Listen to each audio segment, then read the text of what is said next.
What's up, Internet? Matt down here at Redwater Dodge, home of the Rig Ready Rams. Here for the questions you guys have, and I'm going to try and give you guys some answers. One of the questions you guys have, the consumer, is what's the best rim and tire size for Alberta with our crappy roads and gravel, etc. So it all depends on comfort and look. 20s, when they first came out 10, 15 years ago, people didn't like them too much because there wasn't much sidewall. It seemed to be a little bit more of a rougher ride. But then again, made the vehicle look for the appearance a lot better than it did when the 17s were out. Obviously, if you're going to be in the oil field and stuff, you don't want to have low pro tires. You're going to end up damaging the rims. And then obviously just ripping around, you're going to be a little bit more of a discomfort of a ride. So it's all personal preference.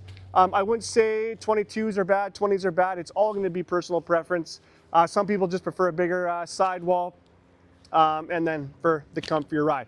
But at the end of the day, it's all look and comfort. So any questions on that, guys? 780-942-3629.